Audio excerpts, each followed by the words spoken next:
So hi, everyone. As Dave said, my name is Ben Maurey. So I'm actually, as well as working in venture capital, I am a strategy consultant in the pharma space. And so one of the things that I help a lot of early stage pharma companies do is develop their pitch decks when they're looking to raise funds. And so if for anyone who hasn't been in the pharma space, raising funds for an early stage pharma company is extremely difficult. You don't have a product, you're going to be losing revenue for multiple years. But there are companies that do a very good job at this. And the consistency that I've seen is that they all are very good at creating a story around their product, and they're very good at storytelling. So wanted today to kind of show you some of the storylines that I see in common amongst these companies that have a really good success at raising money. So I know a lot of people think that when they hear a pitch deck, they either tune out if they're not raising money, but I actually think a pitch deck is more important for companies who are early on, and there are a lot of reasons for that. It's okay to have a pitch deck when you're early on because your pitch deck can evolve. You can change it as you are going through your entrepreneurial journey. And the reason why a pitch deck is so important for some of these early entrepreneurs is because it allows them to create a consistent lexicon. And why this is important is it allows them to know their talking points.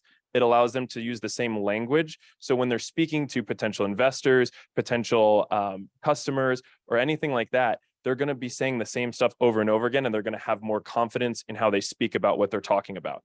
In addition, it also allows them to kind of pressure test and plan. And so what I mean by that is a lot of early stage entrepreneurs come to me, and when I ask them about their company, they go in 100 different directions and I cannot follow what they're saying. But when you actually have them sit down and make a pitch deck, it allows them to organize their thoughts, put it in an order that actually makes sense and makes things more understandable. And so starting this process early on is actually probably more important. And I would encourage people that are starting a venture and don't have a pitch deck to start that now. So what I want to do today is kind of walk you through the common storyline that I've seen have a lot of success. So when companies are doing their pitch, they always want to start off with explaining what is the problem. They want to explain what is the problem in their space to people who are not familiar with the space. They want to paint the picture of why this problem needs to be solved, how important it is, how much money is being spent on this. And it kind of tees up the next part where they then can start talking about their product and how their product solves that really big problem that they just talked about.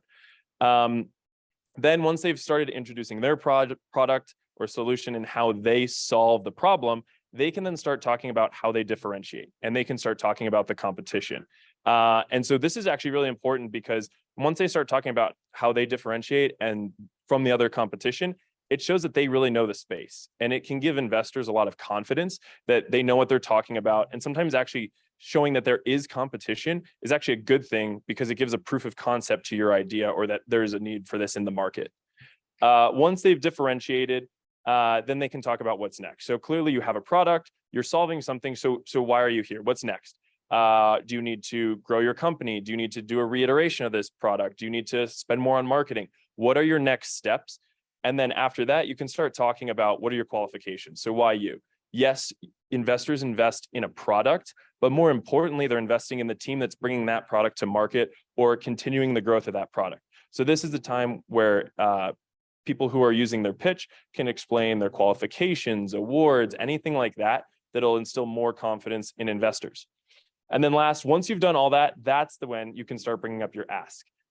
This is where you talk about what you need. So in terms of how much money you're raising, at what valuation you're doing that at, in addition to what those funds are going to be used for and how long those funds will last until you need to raise again. So again, one thing with this is very abbreviated. Depending on what industry you're in, you're going to need to tailor this a little bit, but this is typically the path that I've seen really kind of gives investors more confidence. And especially in a space like pharma, where there's a lot of uncertainties, this really gets rid of some of their concerns. So common mistakes that I've seen, especially with early entrepreneurs or people that are coming to pitch for their first time. So, I mean, we've all heard in life where you don't want to be too verbose or too text heavy. So a lot of people come in trying to explain too much. And one of the important things is you need to know your audience. So in the pharmaceutical space, we are very typically presenting to people who don't have a medical background. There will be doctors in the crowd, but majority of people will not. So what we do is instead of going into the medical rationale behind the product, we'll actually have two different decks. We'll have a technical deck and a non-technical deck. And we usually present the non-technical deck And if the experts have questions, they can schedule time to walk through the technical deck with us. But if you start trying to explain something that's way above majority of the audience's head, you're going to lose a lot of interest, and it's going to be hard for you to get a lot of funding. On the opposite side of that is there are people that come and they have no words or minimal explanation. So majority of the time that someone is looking at your pitch deck, they're actually not going to hear you talk. You're going to send it before your talk. They're going to review it after you talk, or it's going to be sent to them from someone else. So what you don't want is to have no words or minimal words and your slide is misconstrued, because that's probably the worst thing that could happen, because people could not understand your product or take it in a different direction than what you intended. And the last bit that I commonly see is kind of the two bits at the end.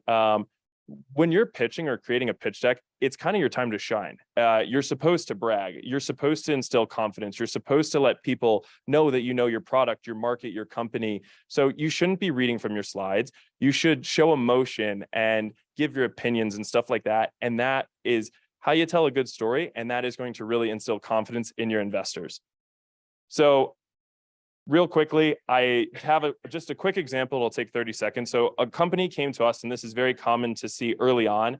And this is how they explained their competition. There's no words. It assumes that you know who these companies are.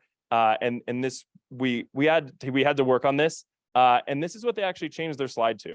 It gave them some good talking points, and it actually helped them raise over $1 million. And so this is a great example of just reworking their slides to have more success. So thank you.